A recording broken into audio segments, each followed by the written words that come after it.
At the family dinner, her billionaire husband mocked her for being barren and divorced her. 2 years after the divorce, he saw her with twins and a ring from his business rival. But he didn't hear it. He couldn't hear anything except his current wife's voice cutting through the ballroom like a knife. Becca White stood beside him, staring at the woman on stage. The ex-wife, the one Damon had divorced 2 years ago for being barren, the one holding twins in her arms. Becca's voice rose loud enough for 3 tables to hear. "Who is that woman, Damon?" It wasn't a question, it was an accusation. Before he could answer, his ex-wife Amelia took the microphone. Her voice carried through the sound system with perfect clarity. 2 years ago, a doctor told me I could never have children, that my body was fundamentally broken. Inhospitable, he called it. She paused. Her eyes swept the ballroom and landed directly on Damon.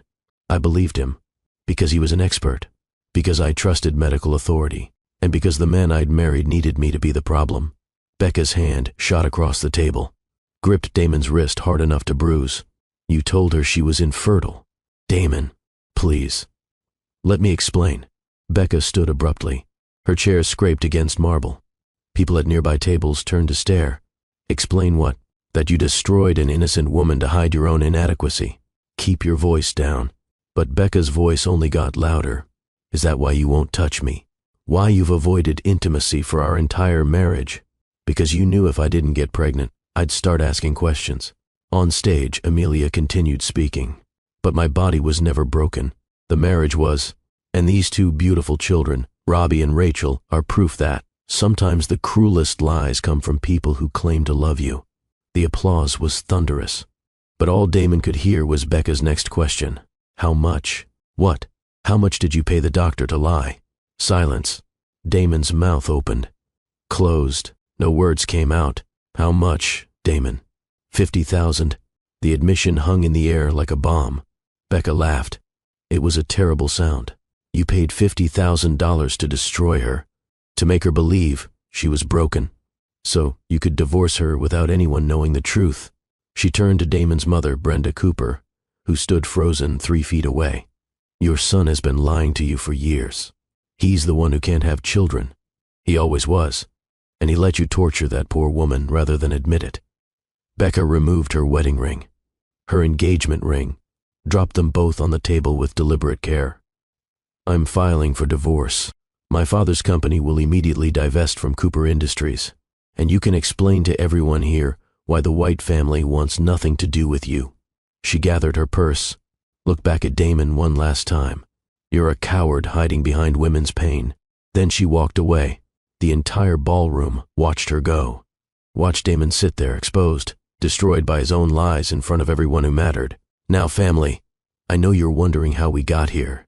How a woman declared barren ended up on that stage with twins while her ex-husband's life collapsed in real time. To understand that, we need to go back 2 years, back to when Amelia's nightmare began.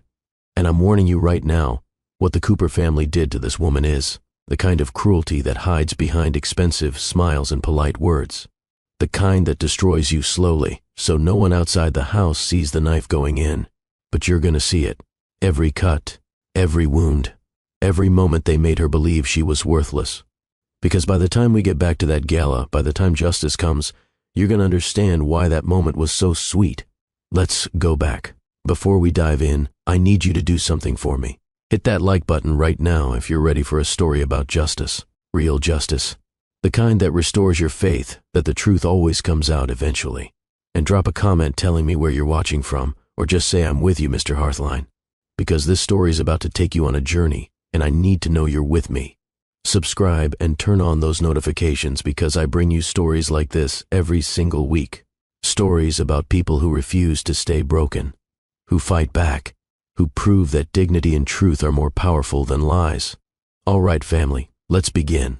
18 months into her marriage, Amelia Simon Cooper sat on the cold marble floor of the master bathroom, her back pressed against the shower wall. In her trembling hands, a pregnancy test. One pink line. Just one. Negative. Again, she closed her eyes and tried to remember how to breathe. Tried to remember a time when this bathroom hadn't felt like a tomb, when marriage hadn't felt like a prison sentence, when she'd believed Damon Cooper loved her. The bathroom was enormous. Italian marble covered every surface. Gold fixtures gleamed under designer lighting. A soaking tub sat in the corner, big enough for 3 people. The kind of bathroom women dreamed about. The kind that announced wealth and status and privilege. To Amelia, it felt like the place where hope came to die. Every month. Same ritual. Same result. Same crushing weight of failure pressing down on her chest until she couldn't breathe. A sharp knock on the door made her flinch. The pregnancy test clattered against the marble. Same as always, I presume. Victoria Cooper. No, Brenda Cooper, Damon's mother.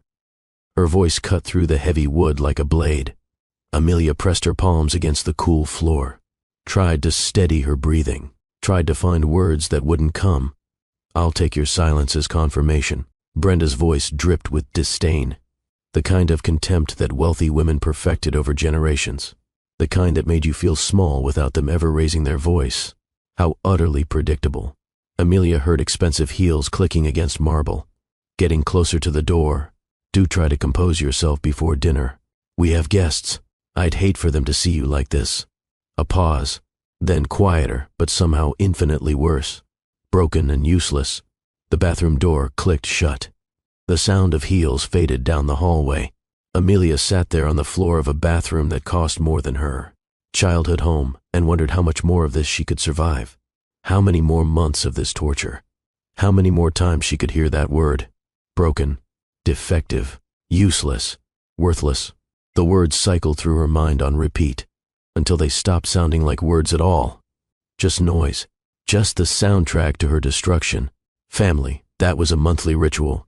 Every single month for 18 months, Brenda Cooper stood outside that bathroom door waiting for results, waiting to see if Amelia had finally done the one thing she'd been brought into the family to accomplish. Produce an heir, continue the Cooper legacy, give them what they needed. And every month, the cruelty got sharper, the words cut deeper, the humiliation became more unbearable. Dinner that evening was set with the precision that only old money demanded. Crystal stemware worth thousands of dollars each. China so delicate, it looked like it might shatter if you breathed wrong. Fresh flowers arranged by the household staff because Brenda Cooper insisted on fresh flowers at every meal. Appearances mattered. Perfection mattered. And Amelia was failing at both. She took her seat at the long mahogany table, hands folded in her lap, spine straight, trying to look like she belonged, trying to look like she wasn't dying inside piece by piece. Damon sat at the head of the table, where his father used to sit before the heart attack 2 years ago. He scrolled through his phone, barely glanced up when she entered. They'd barely spoken in weeks, except for the scheduled times when biology dictated they needed to try. Try. Such a clinical word for what used to be love, what used to be passion, what used to make her feel wanted instead of evaluated. Brenda swept into the dining room, wearing Chanel and disapproval in equal measure. Her daughters followed. Cynthia and Laura, both beautiful in that cold, polished way that old money produced, both carrying their mother's talent for making you feel inadequate without saying a word, both watching Amelia like she was a fascinating science experiment. The broken wife, the defective product, the embarrassment. Such a lovely evening. Brenda's voice was pleasant, perfectly modulated. She took her seat at the opposite end of the table. Damon, darling, I had lunch with Patricia Montgomery today. Damon glanced up from his phone. That's nice, Mother. The servers began bringing in the first course. Herb-crusted salmon, roasted vegetables, a wine pairing that cost more than most people spent on groceries in a month. Her daughter Becca is back from Paris. Brenda's voice took on a particular quality that made Amelia's stomach clench, a tone she'd learned to recognize. Danger wrapped in pleasantries. Absolutely stunning girl. She's done remarkably well with her art gallery. Very accomplished, very well connected. Amelia stared at the salmon on her plate. Her appetite disappeared entirely. I'm glad she's doing well. Damon's attention was already drifting back to his phone, back to emails and spreadsheets and anything that wasn't his wife. Brenda took a delicate sip of wine. Her eyes glittered with something that looked like satisfaction. I've invited her to dinner this Friday. I thought it would be lovely to reconnect with old friends. The fork Amelia had just picked up froze halfway to her mouth. Excuse me. Her voice came out smaller than she intended. Weaker. Is there a problem, dear? Brenda's gaze finally landed on her daughter-in-law. Her expression was perfectly pleasant, perfectly poisonous. "I'm simply inviting a family friend to dinner. Unless you have some objection." The unspoken words hung in the air like toxic gas. "What right do you have to object to anything, you barren failure?" Amelia looked at her husband, waited for him to defend her, to put his mother in her place, to remember that he'd married Amelia, not his mother, that Brenda didn't get to invite other women to their home like she was shopping for a replacement wife. Damon shrugged. "It's just dinner, Amelia. Don't be dramatic." Something cracked inside her chest. Not broke. Breaking would have been merciful. Final. This was splintering, 1,000 hairline fractures spreading through what little remained of her hope, through what little remained of the woman who'd believed this man loved her. Across the table, Cynthia and Laura exchanged knowing smirks, the kind of look that said they'd been expecting this, planning this, enjoying this. Diane examined her wine glass like it was more interesting than the conversation. "It's not like you're giving him any reason to refuse other company." Camille cut her salmon with surgical precision, each movement deliberate, controlled. "If you can't fulfill basic wifely duties, can you really complain?" When mother seeks out more suitable companions for family dinners, the words hit like a slap, like being punched in the stomach, like having the air knocked out of your lungs. Amelia set down her fork carefully, precisely, because if she didn't focus on the small physical action, she might scream, might throw her plate, might stand up and tell all of them exactly what she thought of their cruelty. "Diane, that's enough." She tried to make her voice firm, strong, but it came out shaky, broken. "Oh, don't be so sensitive." Cynthia waved a dismissive hand. "We're just being honest. It's been 2 years, and you still haven't produced an heir. At some point, we have to face reality." Reality. Amelia stood abruptly.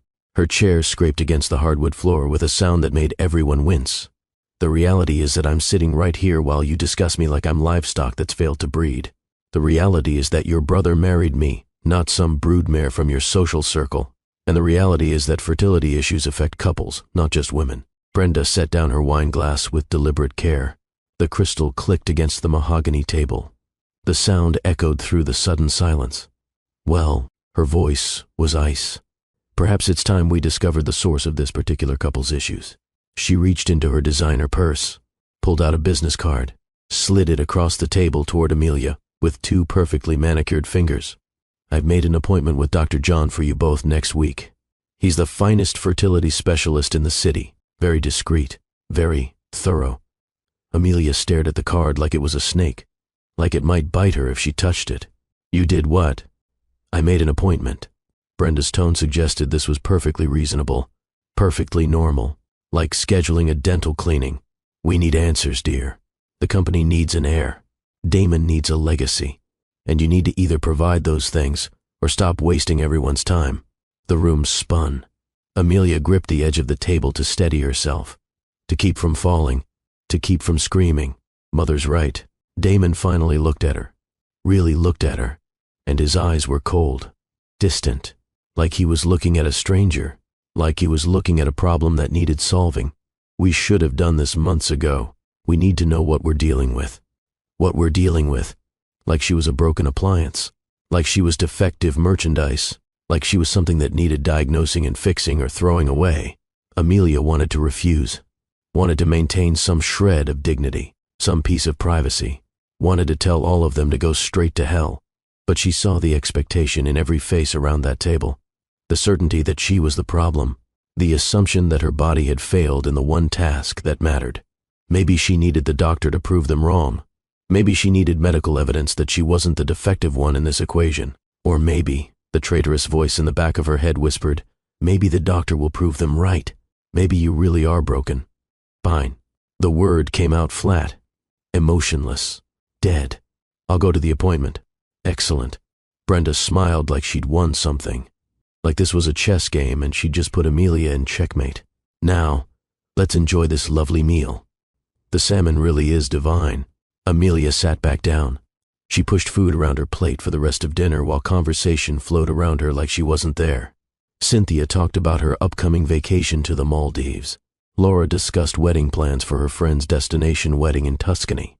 Brenda held court like the queen she believed herself to be. Nobody asked Amelia how she was feeling. Nobody seemed to notice that she didn't eat a single bite.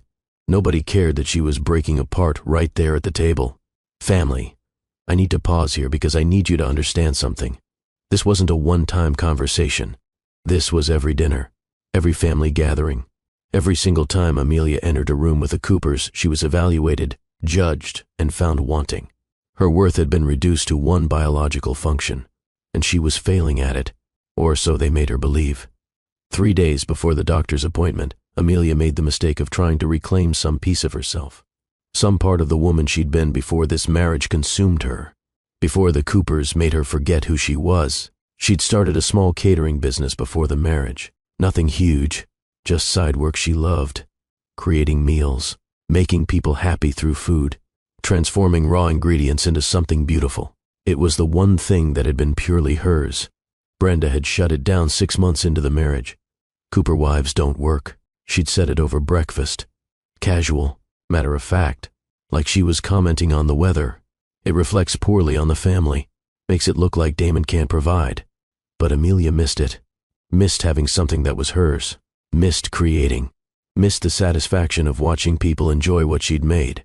So when an old friend called asking if she'd cater a small birthday party, Amelia said yes without thinking, without asking permission, without considering the consequences. She mentioned it at breakfast 2 days later. I'm catering Sarah's birthday party this Saturday. Just a small event. 30 people. Simple menu. Brenda's coffee cup paused halfway to her lips. She set it down slowly, deliberately. The china clicked against the saucer. I'm sorry, what? Just a small catering job. For a friend. I used to do this all the time before. Absolutely not. But absolutely not. Brenda's voice didn't rise. Didn't need to. The authority in it was absolute. We've discussed this. You don't work. You don't embarrass this family by making it look like you need money. It's not about money. Then what is it about, dear? Brenda's smile was razor sharp. Your little hobby. While you fail at your actual job. Your actual job. Getting pregnant. Producing an heir. Being useful. Amelia felt her throat close. Felt tears prick at her eyes. She blinked them back furiously. I just thought. You thought wrong. Brenda stood. Smoothed her skirt. Looked down at Amelia like she was looking at something distasteful. You'll call your friend and cancel. Today. And you'll explain that you have family obligations that take priority. She walked out of the breakfast room, heels clicking against marble, leaving Amelia sitting there with cold coffee and a dream she'd been foolish to resurrect. That evening, Damon called her into his office. The room smelled like leather and expensive cologne and old money. He sat behind a massive mahogany desk. Didn't look up when she entered. I've made some changes to the accounts. He typed something on his laptop, still not looking at her. What kind of changes? You no longer have access to the joint account.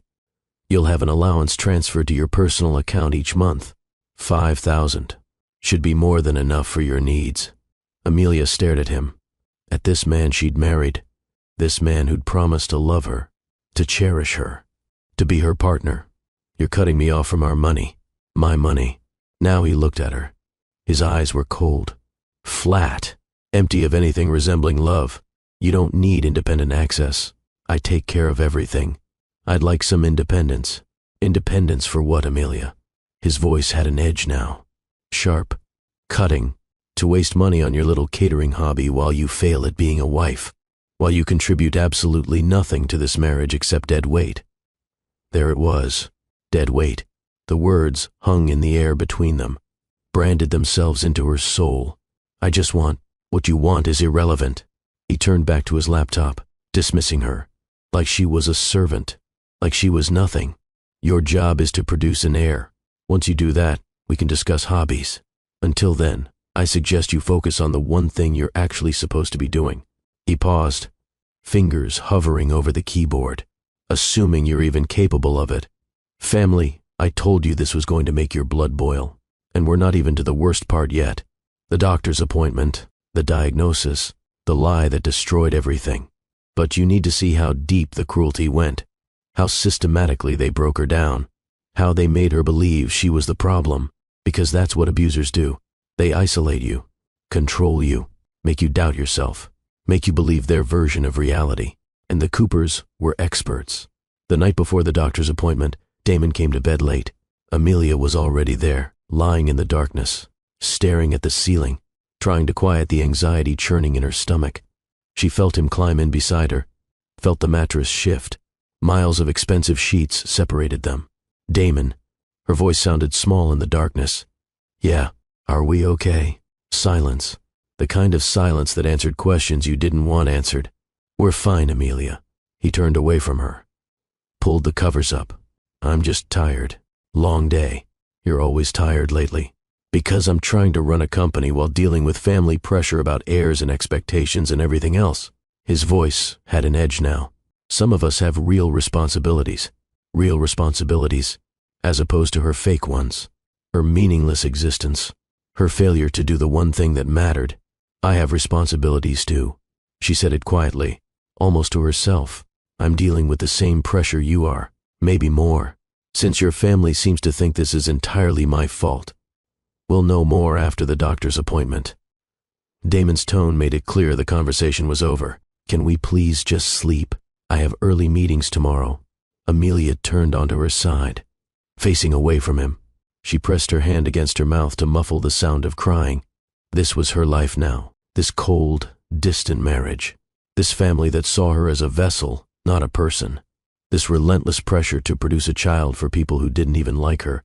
And in 1 week, she'd sit in a doctor's office and find out if her body really was as broken as everyone believed. The day of the appointment arrived with the weight of an execution. Amelia woke early, stomach churning with anxiety. She dressed in comfortable clothes. There seemed little point in trying to look impressive for a doctor who'd be examining her most intimate failures. Damon was already downstairs when she came down for breakfast. He wore one of his expensive suits, looking every inch the successful CEO. He barely glanced up from his phone when she entered the kitchen. Ready. His tone suggested he was asking if she was ready for a business meeting, not a potentially life-altering medical appointment, as I'll ever be. They drove in silence. Damon's luxury sedan glided through city traffic. Classical music played softly from the speakers. Amelia stared out the window, watched normal people going about normal lives, people who weren't about to be medically confirmed as defective. Dr. John's office occupied the top floor of a medical building in the most expensive part of the city. The waiting room was designed to soothe anxious patients. Soft lighting, abstract art on cream-colored walls, furniture that probably cost more than most people's cars, everything carefully curated to make devastating news feel less devastating. Amelia sat on a leather sofa that was too comfortable and tried to calm her racing heart, tried to breathe, tried to prepare herself for whatever came next. A nurse called them back after only a few minutes. Dr. John didn't keep wealthy patients waiting. The examination rooms were just as expensively decorated. Everything cream and soft edges designed to make you forget you were in a medical office, designed to make you trust, to believe. Dr. John himself was in his late 50s. Silver hair, authoritative presence, the kind of doctor who made you trust him instantly, who made you believe every word he said because he said it with such confidence, such certainty. He shook both their hands, gestured for them to sit. Thank you both for coming in. His voice was warm, professional, perfectly calibrated to put patients at ease. I've reviewed all the test results from your individual examinations last week. I know you're anxious for answers, so I'll be direct. Amelia's hands clenched in her lap. Beside her, Damon sat perfectly still. Mrs. Cooper. Dr. John's gaze settled on her with what looked like genuine sympathy. I'm afraid the news isn't what you'd hoped for. The words hit like bullets, like being shot, like dying. Your tests show significant abnormalities in your uterine lining. The tissue is severely compromised. Additionally, your hormone levels indicate that natural conception would be extremely unlikely. Severely compromised.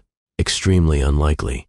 The words echoed in her head, branded themselves into her brain. Are you saying she's infertile? Damon's voice was carefully neutral. Too neutral. Like he'd been expecting this. I'm saying that natural pregnancy would be nearly impossible given the condition of her uterus. Dr. John pulled out medical imaging, charts and graphs that might as well have been written in a foreign language. The uterine environment is, to put it in layman's terms, inhospitable to conception and gestation. Even if an egg were to be fertilized, implantation would be highly unlikely. Inhospitable. The word branded itself into Amelia's soul. Inhospitable. Broken. Damaged. Defective. Worthless. There are options, of course. Dr. John continued in that same sympathetic tone. Surrogacy. Adoption. But carrying a child herself is not medically advisable, given these results. The room tilted.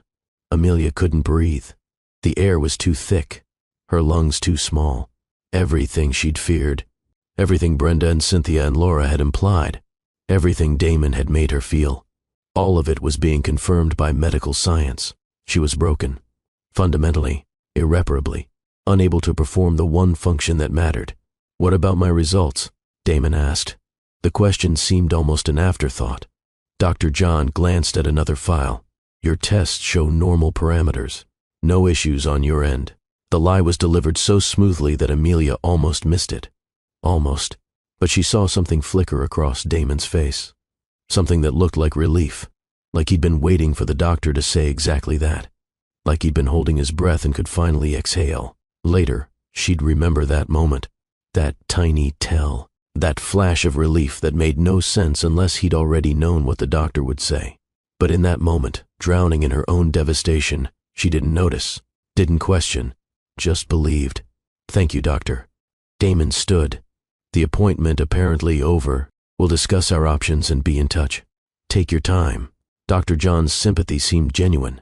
This is difficult news. I'm very sorry, Mrs. Cooper. The ride home was silent. Amelia pressed her forehead against the cool window glass. Watched the city blur past through tears. Damon drove with his jaw set, his hands tight on the steering wheel. She waited for him to comfort her. To say this didn't change anything. To promise they'd figure it out, together. To tell her he loved her anyway. He said nothing, just drove. Just sat there in silence while his wife fell apart beside him. When they pulled up to the mansion, Amelia saw Brenda's Mercedes already in the circular driveway. Of course, she'd been waiting for the results. Waiting like a vulture, waiting for something to die. They walked through the front door to find Brenda, Cynthia, and Laura arranged in the sitting room like a tribunal. 3 pairs of eyes fixed on them immediately. No pleasantries, no asking how they were feeling, just demanding the verdict. Well, Brenda's voice was sharp, impatient. The doctor confirmed what we suspected. Damon's voice was flat, emotionless, like he was reporting quarterly earnings. Amelia can't have children. Her uterus is inhospitable. The word echoed through the marble foyer, branding her, defining her, reducing her entire worth to one biological function she'd failed. I see. Brenda's expression did something complicated, something that looked almost like triumph hiding behind manufactured sympathy. How unfortunate. Tragic, really. Laura didn't sound tragic at all. She sounded vindicated. What will you do, Damon? Cynthia leaned forward with genuine curiosity, like they were discussing a failed business venture rather than a human being's worth. I'll handle it. Damon's jaw tightened. I need to think. Amelia stood there in the foyer of the mansion that had never felt like home, surrounded by people who'd never really accepted her, and she felt something inside her go very still, very cold, very quiet. She walked upstairs without a word, locked herself in the bedroom, sat on the edge of the massive bed, stared at nothing. Inhospitable, broken, barren, defective, worthless. The words cycled through her mind on repeat until they stopped sounding like words at all. Just noise, just the soundtrack to her destruction. She didn't cry. She'd cried herself dry over the past months. Now she just sat in the silence and waited for whatever came next. It came 3 days later. Damon walked into the breakfast room carrying a leather briefcase she didn't recognize. Brenda sat at the table already, coffee in hand, satisfaction on her face, like she knew what was coming, like she'd orchestrated this moment. We need to talk. Damon set the briefcase on the table, opened it with decisive clicks, pulled out a stack of papers, legal documents. Amelia saw the header before her brain could fully process the meaning. Petition for dissolution of marriage. Divorce papers. Her fork clattered against the china plate. What is this? Exactly what it looks like. Damon slid the papers across the table toward her, along with a pen. I need you to sign them. The world tilted sideways. Amelia gripped the edge of the table to keep from falling out of her chair. You want a divorce? I need a divorce. He corrected her like it was an important distinction. This isn't working, Amelia. It hasn't been working for a while now. We both know it. We've been married barely over 2 years. Her voice sounded distant to her own ears, like someone else was speaking. We made vows. We promised forever. Damon looked at her then, really looked at her, and the coldness in his eyes froze her blood. I made a mistake. He said it simply, stated it like a fact. I married you thinking you were enough, thinking love was enough. But it's not. You're not. The words landed like punches. Amelia felt each one impact her chest, her throat, her heart. What are you talking about? I've done everything you asked, everything your family demanded. I've supported you, taken care of this house, been here for you even when you stopped being here for me. Exactly. Damon's voice rose with frustration that had apparently been building for months. You've been here, just here, in this house, working your meaningless little catering jobs on the side, contributing nothing to my life except dead weight. Dead weight. There it was again. That phrase, that definition of her worth. Is that what I am to you? She repeated the words slowly, tasting them, feeling them cut. Yes, the casual cruelty of it stole her breath. My family's company needs an heir. I married someone who can't help, who has no connections, no money, no influence. You're ordinary, Amelia. Painfully, desperately ordinary. And I need extraordinary. She could tell him right now, could reveal that she came from more money than he could imagine, that before her father died, he'd built a pharmaceutical empire worth billions, that she'd been living under her mother's maiden name during their marriage, hiding her wealth deliberately, wanting to be loved for who she was rather than what she had. But pride sealed her lips. If he wanted to throw her away thinking she was ordinary and worthless, then let him. Let him live with that choice. Let him discover his mistake when it was too late to matter. There's someone else. It wasn't a question. She'd known. Somewhere deep down, she'd known. Dora. Damon didn't even have the decency to look ashamed. We've been seeing each other for a few weeks. Her family wants to invest in Cooper Industries, help us rebuild after my father's death. It makes sense, Amelia. She comes from the right background, understands my world, can actually be an asset instead of a liability. You're cheating on me. The betrayal somehow felt worse than the divorce itself. I'm making a practical choice. He corrected her again with that infuriating calm. Love doesn't save companies. Love doesn't pay for the lifestyle I deserve. Love doesn't fix anything. Love is everything. Tears finally spilled over despite her best efforts. Love is why we got married. Love is what we promised each other. We were kids playing house. Damon dismissed 2 years of marriage with a wave of his hand. I grew up. You stayed ordinary. That's not my fault. He pushed the papers closer, along with the pen. Sign them. I've already signed. My lawyer will file tomorrow. You'll get a settlement. 200,000. Nothing life-changing, but enough to start over somewhere. How much? Brenda leaned forward with interest, like they were discussing a business transaction, because that's exactly what this was to them. 200,000, Damon repeated. Amelia laughed. The sound came out harsh, broken, slightly unhinged. $200,000 for 2 years of emotional abuse, for being degraded and humiliated by your family, for having my worth reduced to my reproductive organs. You should be grateful he's offering anything. Brenda's voice turned sharp. You're damaged goods, dear. Failed to provide the one thing you were brought into this family to accomplish. Consider yourself lucky Damon is being generous enough to give you anything at all. Something inside Amelia crystallized, hardened into something diamond sharp and unbreakable. She stood slowly, every muscle trembling with rage and grief, and something new, something fierce. I'll sign your papers. Her voice came out quiet but steady. But know this, Damon, you're making the biggest mistake of your life, not because of what I can or can't give you, but because you're too weak to stand up to your poisonous family. You're too cowardly to love someone unconditionally, and you'll spend the rest of your life regretting this moment. She picked up the pen. Her hand shook, but she signed every page where the little tabs indicated. Signed away 2 years of her life. Signed away the man she'd loved. Signed away the fairy tale she'd been foolish enough to believe in. When she finished, she pushed the papers back across the table. There, you're free. Free to marry your suitable socialite.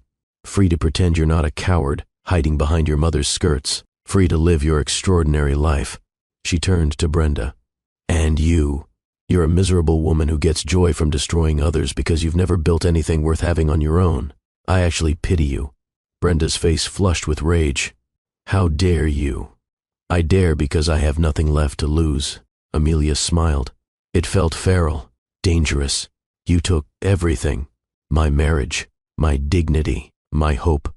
But you know what? You can't take my future. And mine is going to be so much brighter without any of you in it. She walked out of the breakfast room with her spine straight and her head high. Walked up the stairs to pack the one suitcase of belongings she'd brought to this marriage. Everything else, all the designer clothes and expensive jewelry and trappings of wealth, belonged to the Coopers. She wanted none of it. An hour later, Damon's lawyer delivered the settlement check. $200,000. Her price, apparently. Amelia took it without a word. Took her suitcase.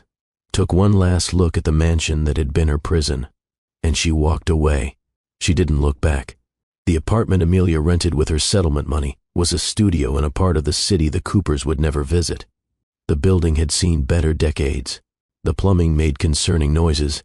The radiator clanked all night like it was haunted. It was the most beautiful place she'd ever lived. Because it was hers. Just hers. No Brenda monitoring her calendar. No Damon looking at her with disappointment. No Cynthia and Laura discussing her inadequacies over tea.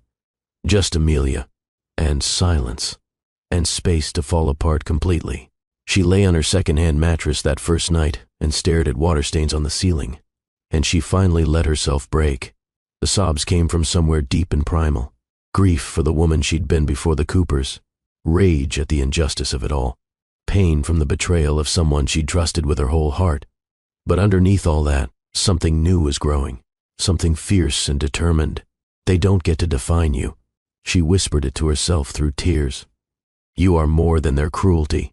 More than his cowardice. More through tears. You are more than their cruelty.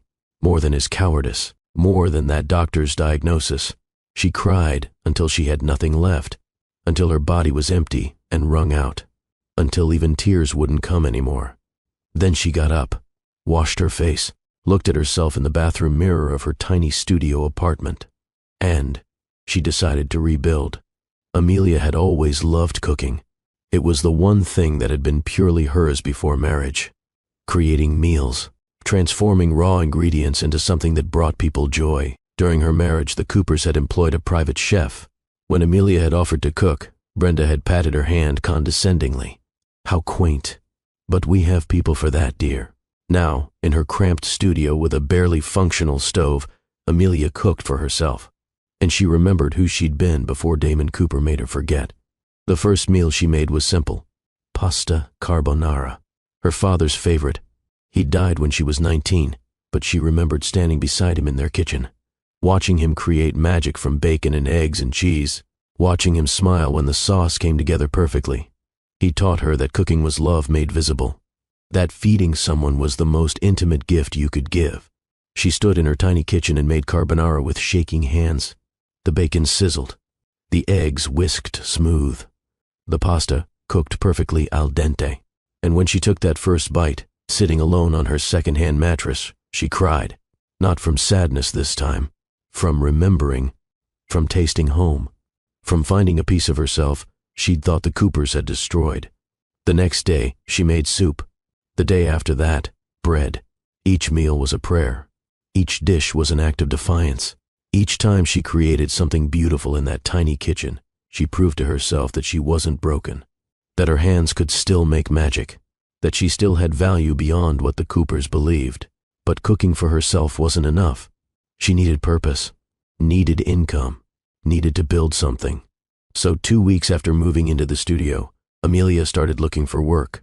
She applied to restaurants first, sent her resume to every high-end establishment in the city. She had experience. She had training. She had talent. But she had no recent references, no proof of employment for the past 2 years. And when potential employers called the Cooper mansion for verification, they got Brenda. Mrs. Cooper did some light cooking as a hobby, nothing professional, certainly nothing that would qualify her for a position in a serious kitchen.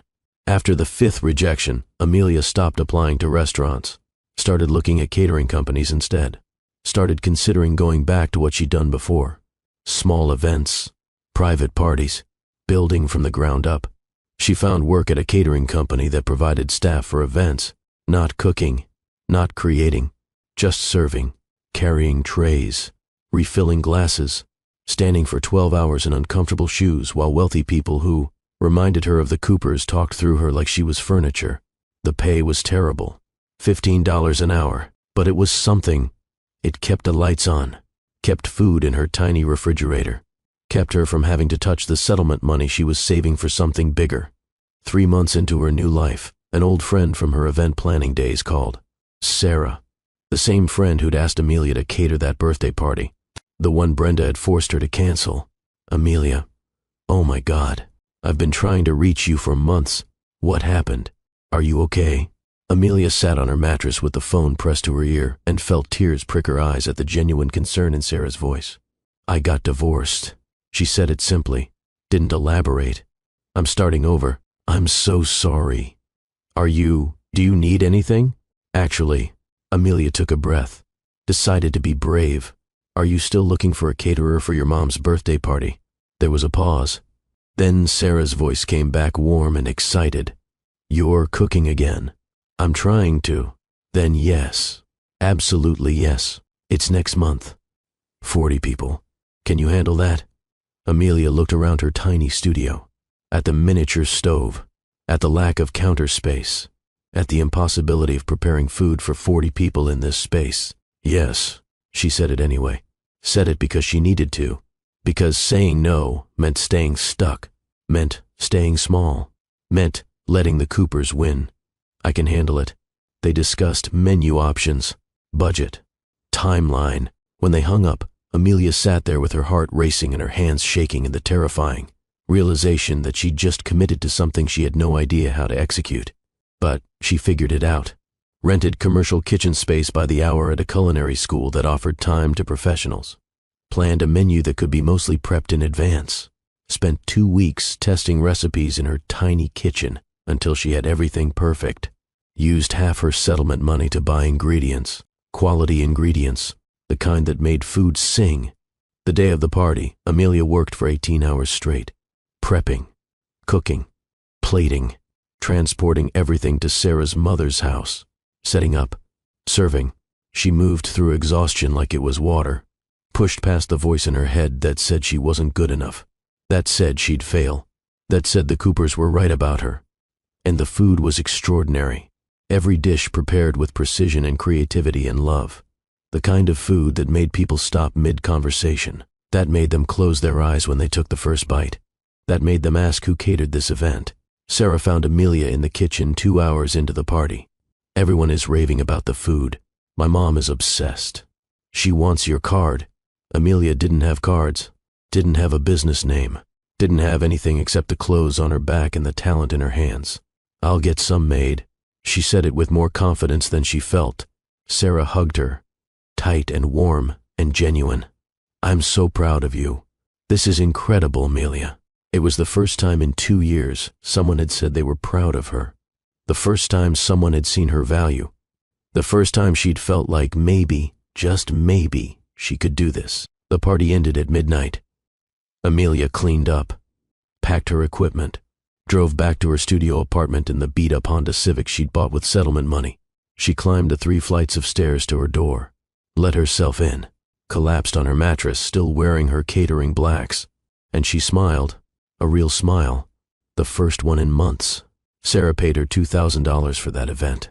It wasn't much, barely covered her costs, but it was proof that she could do this, proof that her talent mattered, proof that she had value beyond what Damon Cooper believed. Word spread. Sarah told her mother. Her mother told her book club. The book club ladies hired Amelia for a luncheon, then a garden party, then a charity event. Each job led to another. Each success built her confidence. Each client became a reference. 6 months after the divorce, Amelia had catered 24 events. Small gatherings.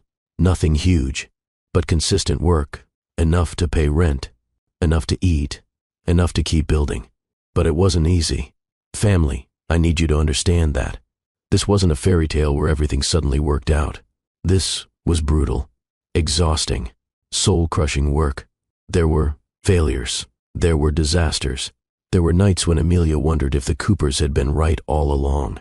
There was the corporate luncheon where she accidentally used salt instead of sugar in the dessert, where 30 executives bit into lemon bars that tasted like the ocean, where the event coordinator told her she'd never work in this city again. There was the anniversary party where her car broke down on the way to the venue, where she had to take 3 buses carrying boxes of food, where she arrived 2 hours late and the clients demanded a full refund. There was the wedding reception where another caterer showed up claiming they'd been hired, where Amelia had to prove she had the contract, where the bride screamed at her in front of 200 guests because the confusion had delayed dinner service. Each failure felt like confirmation, like proof that she really was ordinary, really was worthless, really was broken.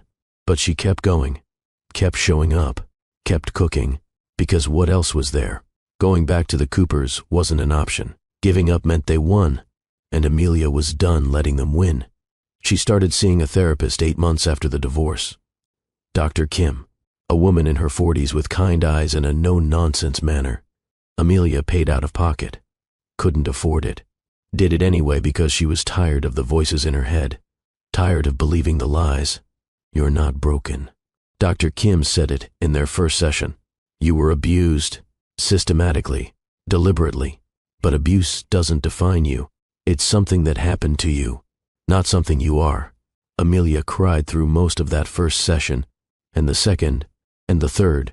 Slowly, painfully, she started to untangle the Cooper's version of reality from actual truth.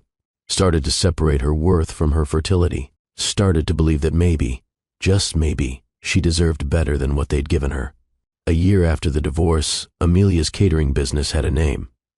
Amelia's Table. Simple. Direct. Hers. She'd saved enough to rent a small commercial kitchen space. Nothing fancy. A bare-bones industrial space in a warehouse district that smelled like concrete and possibility. But it was hers. Her name on the lease.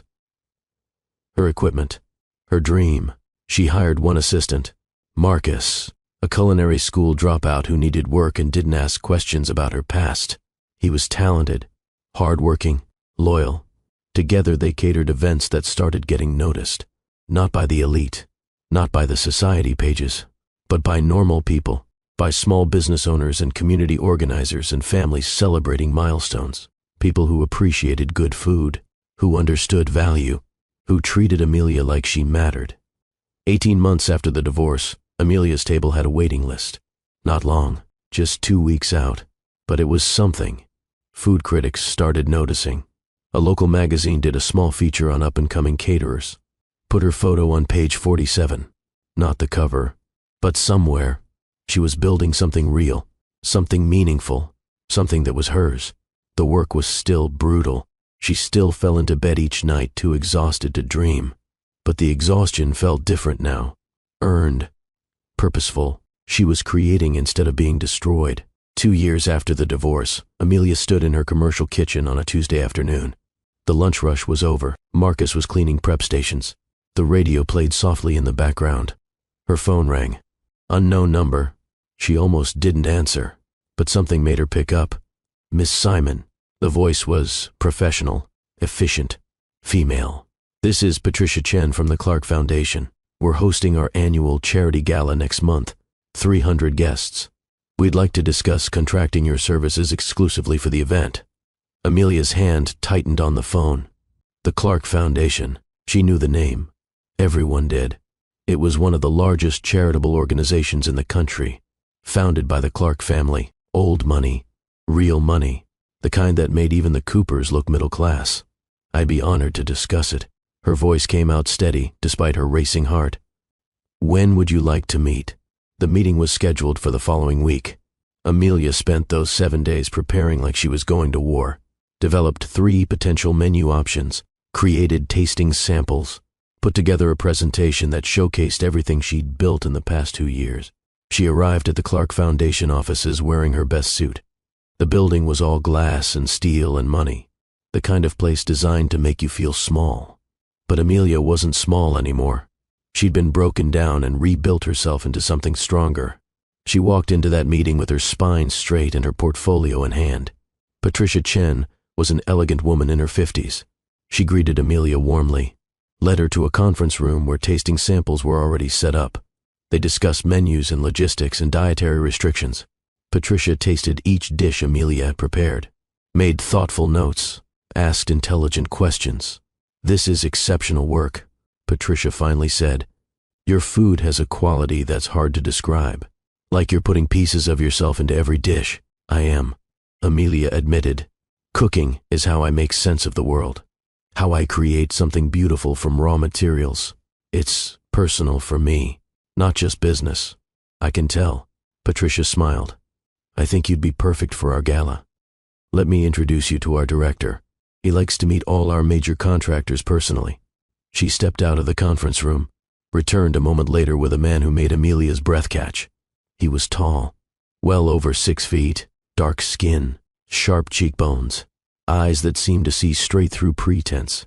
He wore a custom suit like it was a second skin, radiating the kind of confidence that came from generational wealth and genuine achievement. "Miss Simon," his voice was deep, warm. "I'm Noah Clark." He extended his hand. Amelia shook it, felt something electric pass between them, something that made her heart stutter. "Your food is extraordinary." Noah's smile was genuine.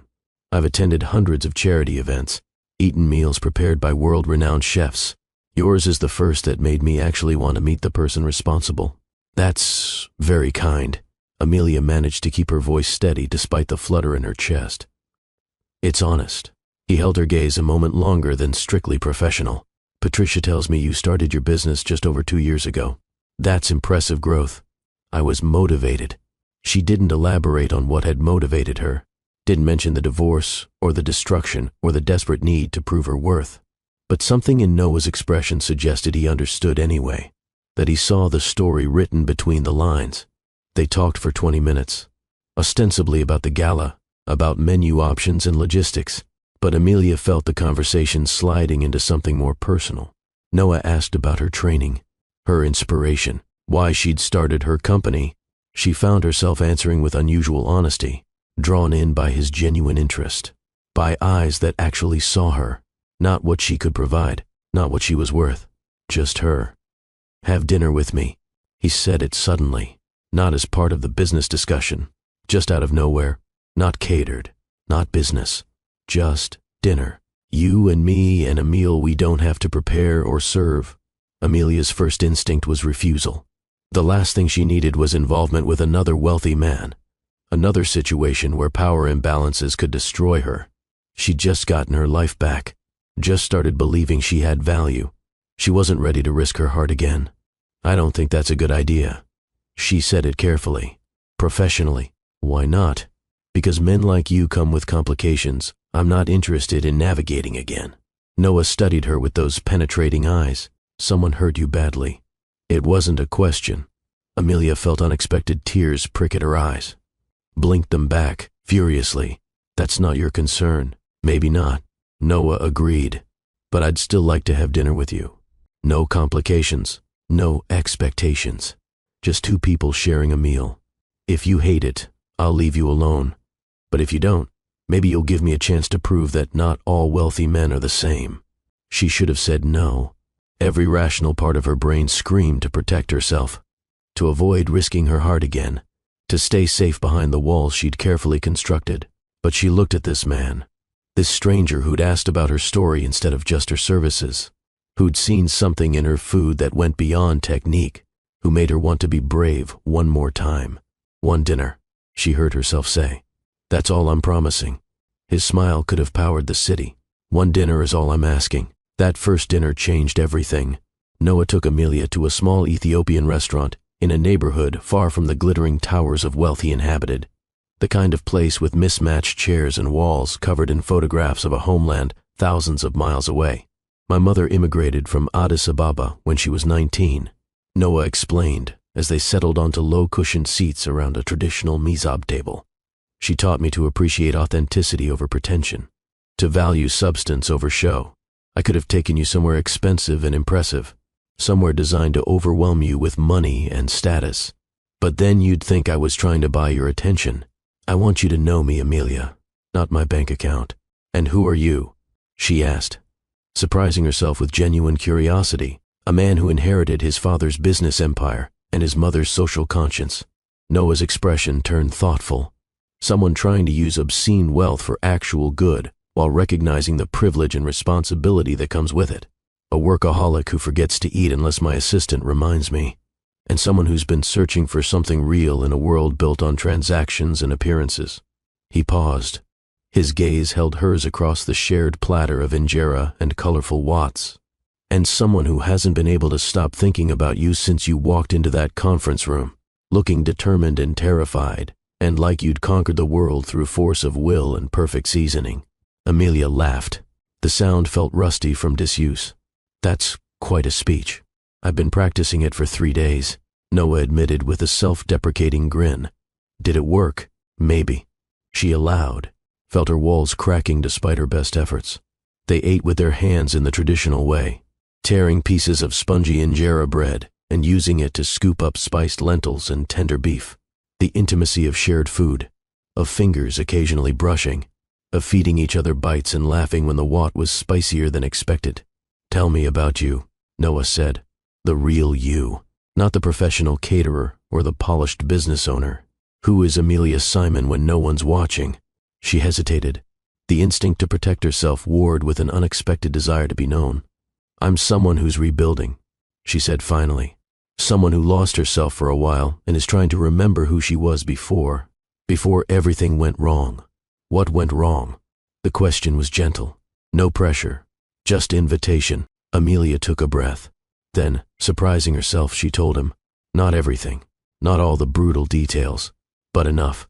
She told him about marrying someone she thought loved her, about a family that never accepted her, about months of trying to get pregnant while being monitored and judged and degraded, about a doctor's diagnosis that had broken something inside her, about divorce papers served over breakfast while her mother-in-law watched with satisfaction. He told me I was ordinary. Amelia's voice shook despite her efforts to stay composed. That I wasn't enough, that I could never be enough. And for a long time I believed him. Noah listened without interruption, his expression growing darker with each detail. When she finished, he reached across the table and took her hand.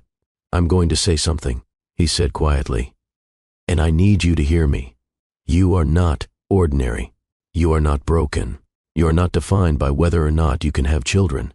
You are brilliant and strong and extraordinary, and anyone who made you feel otherwise is a fool. You don't know that I can't have children. Amelia started, but Noah squeezed her hand gently. I don't care. The words were firm, final. I care about you, Amelia. The woman in front of me who rebuilt herself from nothing, who creates beauty and feeds people with joy, who survived cruelty and came out stronger. That's who I see. That's who I want. Tears slipped down her cheeks before she could stop them. I'm scared, she whispered. I'm scared of trusting again, of letting someone close enough to hurt me. I'm scared too, Noah admitted. But I think you're worth the fear. 3 months passed. Dinners became coffee dates. Coffee became walks through botanical gardens. Walks became cooking lessons in Amelia's commercial kitchen where Noah proved, hilariously incompetent with a knife, but utterly charming in his determination. I'm going to cut off a finger, he announced after his 3rd attempt at dicing an onion resulted in pieces of wildly varying sizes. You're supposed to curl your fingers under, Amelia demonstrated again. Patiently, like this. The knife guides along your knuckles. My knuckles don't want to cooperate, Noah complained, but he tried again, focused with the same intensity he probably brought to business negotiations. Watching him struggle with something so simple, so human, made something warm bloom in Amelia's chest. This was different from Damon. Everything about this was different. Noah showed up consistently, reliably. He texted her good morning every day, brought her coffee during brutal catering prep sessions, attended every event she catered, not to check on her work, but to steal moments of connection. He introduced her to his mother, Michelle, a graceful woman who embraced Amelia immediately and shared family recipes with conspiratorial delight. "My son speaks of nothing but you," Michelle said as they cooked together in her kitchen one Sunday afternoon. Noah had been called away to handle a business emergency, leaving the two women to bond over food. "You've captured his heart completely. I'm trying not to break it," Amelia admitted. "I'm trying to be brave enough to let him capture mine too. Love requires courage." Michelle's hands moved with practiced ease, shaping injera. "The courage to be vulnerable, to trust again after being hurt. But you're stronger than you know, child. I can see it in how you move through the world." 6 months after that first dinner, Noah took Amelia to his penthouse rooftop. She'd been there before. They'd spent countless evenings on this rooftop talking and laughing and slowly building something real. But tonight was different. The rooftop had been transformed with string lights and candles. A table set for two under the stars. "What's all this?" Amelia asked, her heart beginning to race. "This is me being terrified and brave at the same time." Noah took her hands, led her to the center of all those lights. "I know you're scared, Amelia. I know you've been hurt. I know you have every reason to protect yourself and never trust anyone again. But I love you," he continued, his voice steady despite the emotion in his eyes. "I love your strength and your creativity and the way you laugh when you think no one's listening. I love how you season food by instinct and how you care about making people happy through what you create. I love your resilience and your vulnerability and your absolute refusal to stay broken." He dropped to one knee, pulled out a velvet box. "I love all of you, exactly as you are, and I want to spend my life proving that you can trust me with your heart." The ring inside was a sapphire, her birthstone, not a traditional diamond, something chosen specifically for her. "I'm not asking you to forget what happened before," Noah said. "I'm asking you to believe in what we can build together. Marry me, Amelia. Let me love you the way you deserve. Let me be your partner and your safe place and the person who sees you every single day." Amelia thought about Damon, about the cold marriage built on expectations and obligations, about signing divorce papers while his mother watched with satisfaction. And she thought about Noah, who shows up, who asks questions, who sees her, really sees her, and chooses her anyway, who makes her want to be brave one more time. "Yes," the word came out choked with tears. "Yes, oh God, yes." He slipped the ring on her finger and stood, pulled her into a kiss that tasted like salt and joy and new beginnings. They married quietly 6 months later. Small ceremony, just people who genuinely loved them. Michelle officiated through a friend who was ordained. She spoke about love as daily choice, partnership as mutual respect and support, marriage as two people choosing each other over and over again. Amelia wore a simple cream dress, carried wildflowers, felt beautiful in a way that had nothing to do with money or status. When Noah looked at her walking down the makeshift aisle in his penthouse, his eyes were wet with emotion. "You're everything," he whispered when she reached him. "Everything I didn't know I was looking for. Now, family, I know what you're thinking. Here we go. Another man, another marriage. Is she just replacing one husband with another?" But hold on, because what Amelia built with Noah wasn't what she had with Damon. This wasn't about status or heirs or meeting family expectations. This was about two people choosing each other, supporting each other, building something based on honesty and respect. Noah didn't save Amelia. She'd already saved herself. He just met her on the other side. Met someone who was already whole, already strong, already proven. And that matters. That changes everything. 8 months after that wedding, 8 months of building a life together, 8 months of Noah supporting her business and Amelia supporting his foundation work, 8 months of happiness that felt almost too good to be real. Amelia missed her period. She stared at the calendar on her phone, counted days, recounted, felt her heart start to race. She'd been regular her entire adult life.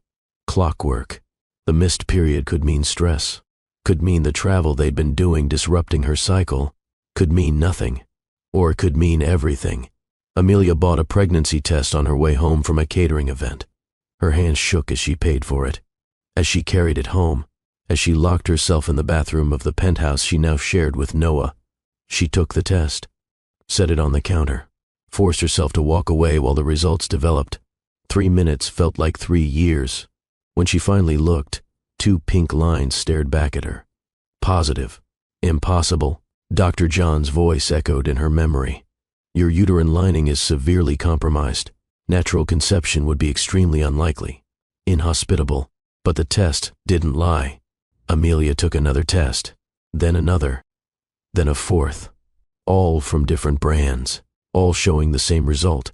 Positive, positive, positive, positive. She sat on the bathroom floor, surrounded by positive pregnancy tests, and felt her world tilt sideways. How was this possible?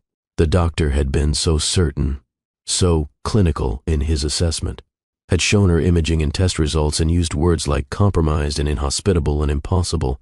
Unless, the thought formed slowly, terribly, unless he'd been lying, unless Damon had orchestrated the whole thing, paid the doctor to make it seem like she was the problem, protected some secret of his own by destroying her. The possibility made her physically ill. Amelia, Noah's voice called from the bedroom. You okay in there? You've been in the bathroom for a while.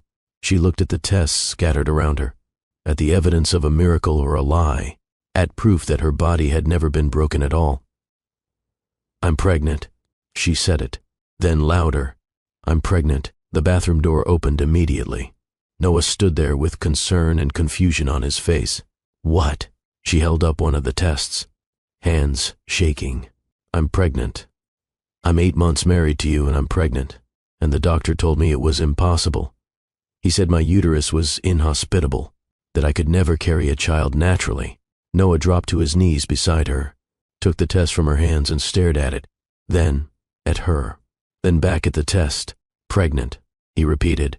We're having a baby. I don't understand how. Amelia's voice broke. Unless the doctor lied. Unless Damon paid him to lie. Unless everything they made me believe about my body was poison disguised as medicine. Noah pulled her close, one hand immediately moving to her still flat stomach with reverent wonder.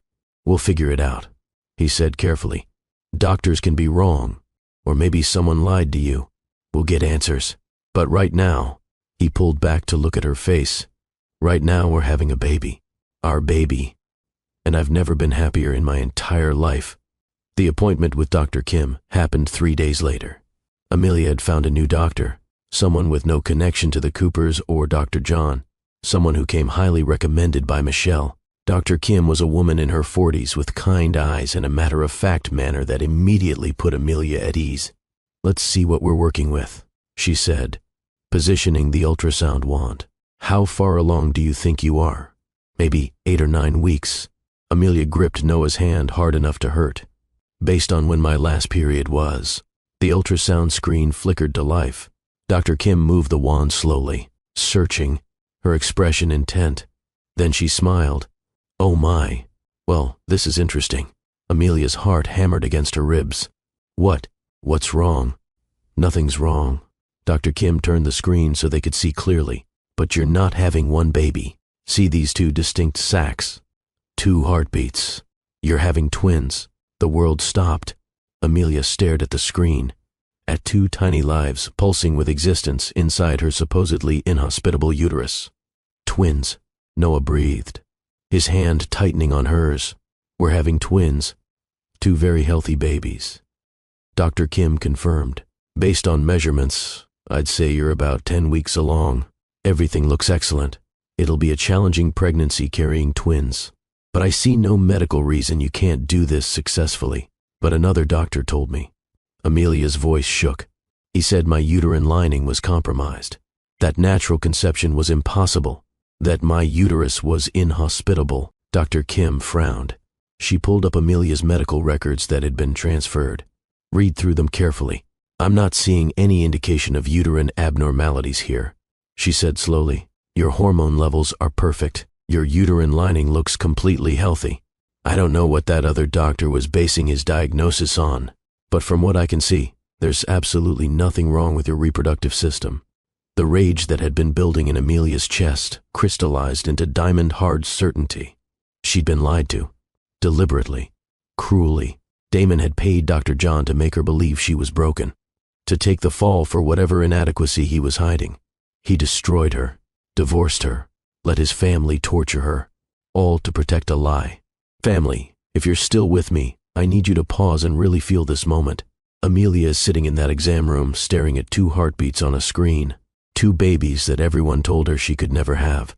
2 pieces of evidence that everything the Coopers said about her was a lie. Can you imagine that feeling? That rage, that vindication, that absolute certainty that you were right all along, that you were never broken, never defective, never worthless, just surrounded by liars. If that's hitting you right now, if you're feeling that anger on her behalf, I need you to hit that subscribe button.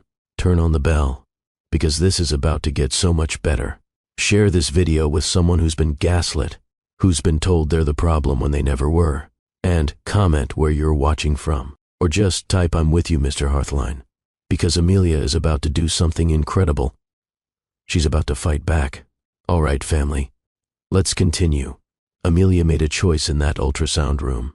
She could let it go. Focus on her twins. On her new life with Noah. On building the future instead of dwelling on the past. Or she could pursue justice, not just for herself, but for every woman Dr. John had destroyed. Every person who'd been lied to. Every victim of medical fraud. She chose justice. I want to investigate, she told Noah that night. They sat in their living room, her hands on her stomach, his arm around her shoulders. I want to prove he paid that doctor. I want to expose what they did, not just to me, but to anyone else who suffered the same lie. Noah was quiet for a moment. Then he squeezed her shoulder. Then let's get you the best investigator money can buy. He wasn't solving it for her. Wasn't taking over, just supporting her choice. Giving her resources, letting her drive. They hired Lucas Montgomery, former FBI, specialized in fraud. The kind of investigator who could find anything if you gave him time and money. Amelia met him in his office 2 days later, laid out the case. My ex-husband paid a doctor to tell me I was infertile, to blame me for fertility issues that were his. I need proof. I need to expose him, and I need to find out if he did this to anyone else. Lucas leaned back in his chair, studied her with sharp eyes that had seen everything. If he paid the doctor, there's a paper trail. We just have to find it. Medical records are protected. Bank records need legal justification. This won't be easy or fast. Could take months. But if the evidence exists, I'll find it. They started with Amelia's complete medical file from Dr. John. Requested everything. Every test. Every note. Every record. Then Lucas started researching Dr. John's history. Looking for patterns. Looking for complaints. Looking for anything that suggested this wasn't the first time. What he found was damning. Dr. John had been sued 3 times in the past 7 years. All cases dismissed. All settled out of court. All involving wealthy male clients and female patients diagnosed with unexplained infertility. The pattern was there, clear as day. Once you knew what to look for. Lucas found 3 other women. Patricia, Maggie, and another who refused to come forward. Too scared, too traumatized. But Patricia and Maggie agreed to share their stories. The same pattern, same doctor.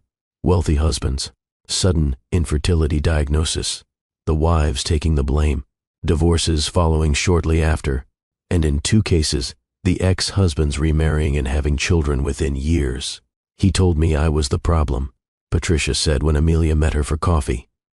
She was in her late 30s, elegant, composed, but her hands shook when she talked about it. He showed me test results, imaging, told me my ovaries were dysfunctional.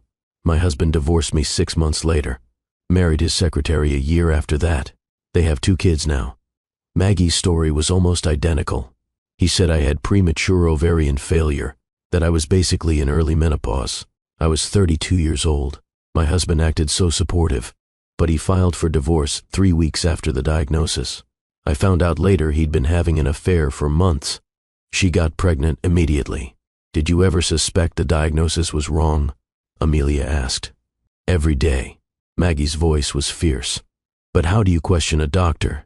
How do you prove it when the medical records say you're broken? I got second opinions. They all looked at Dr. John's notes and agreed. Because doctors trust other doctors. The lie becomes truth when it's written down. Lucas kept digging, kept following threads, kept building the case, and then he found it. The smoking gun, Damon's bank records. It took legal maneuvering, took connections, took methods that existed in gray areas of the law. Amelia struggled with the ethics, with becoming like them to expose them. Do we have to break rules to get justice? She asked Noah one night. He was quiet for a long time. Sometimes the system protects the powerful. Sometimes you have to go around it. But that's your call to make. I'll support whatever you decide. She decided the truth mattered more. Lucas presented the evidence 2 weeks later. $50,000 transfer from Damon Cooper to Dr. John Medical Consulting, dated 1 week before Amelia's diagnosis appointment, labeled consulting fee. This is it, Lucas said. This is proof of payment. It's circumstantial. Could claim it was legitimate consultation, but combined with a pattern, with the other victims, with your healthy pregnancy. We have a case. Amelia stared at the bank records, at the proof that her destruction had a price tag. $50,000. That's what it cost to ruin her life, to make her believe she was worthless, to steal 2 years of her life. But it wasn't enough. Not yet. A lawyer could argue this away. Lucas admitted, we need more. We need direct evidence of Dr. John admitting to fraud. They kept digging, kept interviewing victims, kept building the case. And then Maggie remembered something. I kept emails, she said during their third meeting, from Dr. John. After the diagnosis, I was asking questions, wanting to understand. He sent me detailed explanations. She pulled them up on her phone, started scrolling, then stopped. Oh my God, what? Here, look at this. She turned her phone around, showed them an email dated 3 years earlier. Mrs. Patterson, I understand your confusion about the test results. Please know that I've adjusted the report per your husband's specific requests regarding presentation of the findings. The medical terminology can be confusing, but the conclusion remains that natural conception is not advisable in your case. Adjusted the report per your husband's requests. Lucas read it out loud, his voice sharp with excitement. That's an admission. That's direct evidence of fraud. Maggie started crying. I read that email 100 times, but I was so confused, so broken. I thought he meant he'd simplified the language for me. I didn't understand he was admitting to changing my results. They had it now. The evidence they needed. 3 victims. Bank records showing payments. Email evidence of Dr. John admitting to altering medical records. A pattern spanning 5 years. They took everything to a lawyer. Then to the state attorney's office. Medical fraud was serious. Pattern of victims made it worse. The prosecutor opened an investigation. Dr. John would be arrested, would face charges, would lose everything. But it would take time. Months, maybe. Legal cases moved slowly. Amelia's twins were growing, her stomach expanding, her life moving forward while the investigation ground through bureaucracy. And across the city, Damon Cooper was building his own house of lies, about to discover that secrets don't stay buried forever. Family, we need to go back for a moment. Back to before Amelia's world started to make sense. Back to when Damon Cooper made the choice that would eventually destroy him. Because you need to understand, you need to see the original sin, the moment when he decided his comfort mattered more than someone else's life. Damon had been diagnosed with severe oligospermia at 23 years old. The doctor had been clinical about it. Your sperm count is extremely low. Natural conception would be virtually impossible. IVF with donor sperm would be your best option if you want children someday. For years, it hadn't mattered. He'd been focused on his career, on building Cooper Industries, on meeting his father's impossible expectations. The diagnosis sat in his medical file, private, irrelevant. Then his father died. Heart attack at 62. And suddenly, the private medical issue became a dynasty-threatening crisis. Brenda cornered him 3 days after the funeral. The company needs an heir, she said. Not I'm sorry for your loss, not how are you holding up. Just the company needs an heir. Damon felt panic claw at his throat. I know. I'm working on it. Are you? Brenda's eyes were sharp. Because you've been married to that girl for 6 months and nothing. The board is starting to ask questions about succession, about continuity. We need answers, Damon. He couldn't tell her. Couldn't admit that the Cooper line might end with him. Couldn't face her disappointment, the family's judgment, the board's concerns about leadership. So when 6 more months passed, when Amelia didn't get pregnant despite their efforts, when Brenda's pressure became unbearable, when his sisters started making comments, Damon made a choice. Dr. John's office. Private consultation. I need this to be her problem, not mine. Damon slid an envelope across the desk. $50,000 in it. Tell her the issue is her uterine lining. Make it sound medical, irreversible. Make sure she believes it. Dr. John looked at the envelope. At Damon. At the envelope again. You understand what you're asking me to do. I understand I'm paying you $50,000 to protect my privacy and give my wife a medical explanation for our fertility issues. And if she wants a second opinion, she won't. Damon's voice was confident. She trusts doctors. She trusts me. Dr. John took the money. 2 weeks later, Amelia sat in that same office and was told her body was broken. Damon watched her crumble, watched her believe the lie, watched her take the blame for his inadequacy, and he felt nothing but relief. 6 months after divorcing Amelia, Damon married Becca White. The wedding was everything Brenda wanted. Society pages, designer gown, a merger of two powerful families. Becca's family invested $20 million into Cooper Industries as a wedding gift.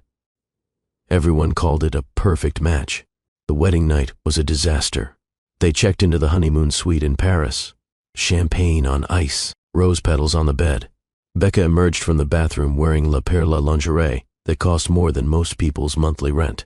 She was beautiful, willing, his wife, and Damon's body wouldn't cooperate. It's okay, Becca said after 20 minutes of awkward fumbling. Her voice was gentle but confused. You're probably just exhausted. The wedding was a lot. Yeah, Damon grabbed onto the excuse. Just tired. We have 2 weeks. No rush. But the next night was the same. And the night after that. By the end of the honeymoon, Becca's patience was wearing thin. Damon, maybe you should see a doctor. This isn't normal. It's just stress. He lied. Work pressure. The merger. Give me time. Back home, he developed a rotation of excuses. Too tired. Headache. Had too much to drink at dinner. Early meeting tomorrow. Feeling under the weather. He started working late deliberately. Coming home after Becca was asleep. Leaving before she woke up. 3 months into the marriage, Becca confronted him in their bedroom. We haven't had sex since the wedding. I know. I'm sorry. Are you having an affair? What? No. Then what's wrong? Her voice cracked. Why don't you want me? It's not you. It's work stress. The company. I just need time. How much time? He had no answer. The next day, he bought her a Cartier necklace. $20,000. I'm sorry I've been distant, he said, presenting the distinctive red box. Let me make it up to you. Becca looked at the necklace. At him. Something cold flickered in her eyes. You think jewelry fixes this? I think it shows I'm thinking about you. I don't want diamonds, Damon. I want my husband. But he couldn't give her that. So he gave her more jewelry instead. More excuses. More distance. 6 months into the marriage, Becca stopped trying. Stopped initiating. Stopped asking questions. But she started investigating. Your first wife, she said one night over dinner. The one who couldn't have children. Damon's fork froze. What about her? Did you ever get tested? To make sure the problem wasn't you. Of course. The doctor confirmed it was all her. Which doctor? Dr. John. Why does this matter? Becca studied him with eyes that saw too much. Just curious. Since we seem to be having the same problem, Damon felt ice slide down his spine. That's completely different. I told you, it's stress. Right. Stress. Becca's smile didn't reach her eyes. How convenient. Now family, we're back at the gala. Where this all started. Where Damon's lies finally caught up to him. The International Business Summit. 500 people. The elite of the elite. Wealth and power concentrated in one glittering ballroom. Noah Clark being honored for his philanthropic work. The Clark Foundation making a major announcement. And Amelia, 8 months pregnant with twins, about to tell her truth. She'd been scared to come. Scared to enter those social circles again. Scared to risk encountering the Coopers. But Noah needed her there, and she was done hiding. Done being ashamed of something that was never her fault. They arrived at the Grand Regency Hotel. Marble floors. Crystal chandeliers. The kind of venue that cost $250,000 just to rent. Amelia wore an emerald gown that accommodated her growing belly, sapphire jewelry that caught the light. She looked like she owned the world, because in many ways, she did. They were seated at the VIP platform, the section reserved for billionaires, the elite table Damon had never been wealthy enough to access. Amelia sat there right now, by her success, by Noah's wealth, by the life she'd built. She saw them almost immediately. Damon near the bar with Becca, Brenda, Cynthia, and Laura trailing behind. He looked older, more stressed, lines around his eyes that hadn't been there 2 years ago. Becca looked unhappy. Tight mouth, tense posture. Amelia felt nothing. No pain, no longing, no wish to be part of that world again. Just mild curiosity about how they'd react. Brenda spotted her first, froze mid-conversation, grabbed Damon's arm with nails that probably left marks. Damon turned, followed his mother's horrified stare, saw Amelia at the very important personable, saw Noah Clark beside her, saw her pregnant belly, very obviously pregnant. The champagne glass slipped from his fingers, shattered against marble, but he didn't hear it, just stared. The MC called for attention. Lights dimmed. Noah was introduced to thunderous applause. He took the stage, spoke about the Clark Foundation's work, about innovation and responsibility and using wealth for good. Tonight, I'm proud to announce a $50 million commitment to women's health initiatives. Applause filled the ballroom, specifically to combat medical malpractice and unethical doctors who weaponize diagnoses to serve powerful men's agendas. The applause faltered. Confusion rippled through the audience. My wife has personal experience with this issue. Noah turned, gestured to Amelia. She joined him on stage, her heart racing, her hands steady. This was it, the moment she'd been building toward 2 years ago. Her voice carried through the microphone with perfect clarity. A doctor told me I could never have children, that my body was fundamentally broken. Inhospitable, he called it. She paused, let the word settle. I believed him, because he was an expert, because I trusted medical authority, and because the man I'd married needed me to be the problem. Her eyes found Damon across the ballroom. I was wrong to believe either of them. My body was never broken. The marriage was, and these 2 babies I'm carrying are proof that sometimes the cruelest lies come from people who claim to love you. The applause started slowly, then built. Standing ovation, people understanding exactly what she was saying, whispers spreading, eyes turning toward Damon. The Clark Foundation will be funding investigations into doctors who falsify diagnoses for financial gain. Noah continued, we'll be supporting women who've been lied to, who've been made to believe their bodies failed when the real failure was in the men who manipulated them. Amelia took the microphone back. I'm sharing my story, not for revenge, but so other women know they're not alone. If a diagnosis doesn't feel right, if you're being pressured to accept a conclusion that serves someone else's narrative, get a second opinion. Demand transparency. Trust your instincts. She looked directly at Damon, because sometimes the people who should protect us are the ones doing the damage, and we deserve better. The ballroom erupted. She walked off stage, back to the VIP table, sat down with quiet satisfaction, and that's when Becca's voice cut through the applause, loud enough for 3 tables to hear. Who is that woman, Damon? It wasn't a question. It was an accusation. Damon, please, let me explain. Explain what? Becca stood, her voice rising. That you destroyed an innocent woman to hide your own inadequacy. Keep your voice down. But her voice only got louder. Is that why you won't touch me? Why you've avoided intimacy for our entire marriage? Because you knew if I didn't get pregnant, I'd start asking questions. Tables around them went silent. Everyone listening. Phones recording. That's not. Damon started. How much? Becca demanded. How much did you pay the doctor to lie? Silence. His mouth opened, closed. How much, Damon? 50,000. The admission hung in the air like a bomb. Becca laughed. It was terrible. You paid $50,000 to destroy her, to make her believe she was broken, so you could divorce her without anyone knowing the truth. She turned to Brenda. Your son has been lying to you for years. He's the one who can't have children. He always was. And he let you torture that poor woman rather than admit it. Brenda's face transformed, horror replacing confusion. You knew. She breathed. You knew you were the problem, and you let us. She couldn't finish. Becca removed her rings, dropped them on the table. I'm filing for divorce. My father's company will immediately divest from Cooper Industries, and you can explain to everyone here why the White family wants nothing to do with you. She gathered her purse, looked back at Damon one last time. I actually feel sorry for her, nodding toward Amelia. She loved you. She trusted you. She believed you when you said she was the problem. I tried to love you too, but you're not worth it. You're a coward hiding behind women's pain. She walked away. The entire ballroom watched Damon sit there exposed, destroyed by his own lies. Reporters surrounded him, photos taken, his carefully constructed life burning in real time. Across the ballroom, Amelia held Noah's hand and smiled. She hadn't said Damon's name, hadn't directly accused him, just told her truth, and he destroyed himself. The media firestorm was immediate.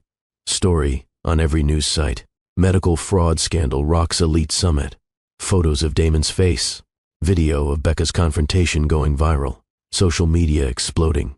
Cooper Industries stock dropped. White family publicly announced divestment. Other investors followed. 2 weeks after the gala, Dr. John was arrested. Medical fraud. Falsifying records. Accepting bribes. Amelia testified at his trial. So did Patricia. So did Maggie. 5 more women came forward during the trial. The evidence was overwhelming. I trusted him, Amelia said from the witness stand. I believed him when he said I was broken.